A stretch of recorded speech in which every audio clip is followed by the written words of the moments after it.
ಸುಧಾರಿತ ಮನೆಯಲ್ಲಿ ಈ ಕೋಳಿ ಸಾಕಾಣಿಕೆ ಮಾಡೋದ್ರಿಂದ ಆ ಕೋಳಿಗಳ ಒಂದು ಏನು ಸಾಯ್ತವೆ ಅದರ ಕಡಿಮೆ ಆಗಿಬಿಟ್ಟು ಆ ರೈತರು ಒಂದು ಅದನ್ನು ಅದರ ಲಾಭವನ್ನು ಪಡ್ಕೋಬೋದು.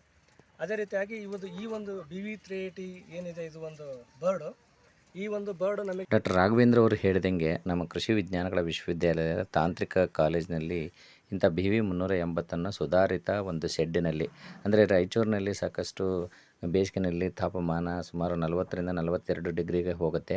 ಈ ಹೊತ್ತಿನಲ್ಲಿ ಕೋಳಿಗಳು ಸಾಯ್ತಿರ್ತವೆ. ಇದನ್ನು ಒಂದು ಹೋಗಲಾಡಿಸ್ಲಿಕ್ಕೆ ಹವಾನಿಯಂತ್ರಿತ ಮತ್ತು ಸೋಲಾರ್ ಆಧಾರಿತ ತಂತ್ರಜ್ಞಾನವನ್ನು ನಡೆಸ್ಕೊಂಡು ಇದು ಮಾಡಿದರೆ ದಯವಿಟ್ಟು ಇದನ್ನು ಅಳವಡಿಸ್ಕೊಳ್ಬೇಕಂತೇಳಿ ಕೇಳ್ಕೊಳ್ತೀನಿ.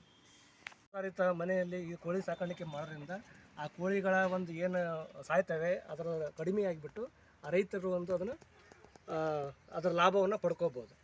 ಅದೇ ರೀತಿಯಾಗಿ ಈ ಒಂದು BV380 ಏನಿದೆ, ಇದು ಒಂದು ಬರ್ಡು. ಈ ಒಂದು ಬರ್ಡು ನಮಗೆ ಡಾಕ್ಟರ್ ರಾಘವೇಂದ್ರ ಅವರು ಹೇಳಿದಂಗೆ ನಮ್ಮ ಕೃಷಿ ವಿಜ್ಞಾನಗಳ ವಿಶ್ವವಿದ್ಯಾಲಯದ ತಾಂತ್ರಿಕ ಕಾಲೇಜಿನಲ್ಲಿ ಇಂಥ BV380 ಸುಧಾರಿತ ಒಂದು ಶೆಡ್ಡಿನಲ್ಲಿ, ಅಂದರೆ ರಾಯಚೂರಿನಲ್ಲಿ ಸಾಕಷ್ಟು ಬೇಸಿಗೆನಲ್ಲಿ ತಾಪಮಾನ ಸುಮಾರು 40ರಿಂದ 42 ಡಿಗ್ರಿಗೆ ಹೋಗುತ್ತೆ. ಈ ಹೊತ್ತಿನಲ್ಲಿ ಕೋಳಿಗಳು ಸಾಯ್ತಿರ್ತವೆ. ಇದನ್ನು ಒಂದು ಹೋಗಲಾಡಿಸ್ಲಿಕ್ಕೆ ಹವಾನಿಯಂತ್ರಿತ ಮತ್ತು ಸೋಲಾರ್ ಆಧಾರಿತ ತಂತ್ರಜ್ಞಾನವನ್ನು ನಡೆಸ್ಕೊಂಡು ಇದು ಮಾಡಿದರೆ ದಯವಿಟ್ಟು ಇದನ್ನು ಅಳವಡಿಸ್ಕೊಳ್ಬೇಕಂತೇಳಿ ಕೇಳ್ಕೊಳ್ತೀನಿ.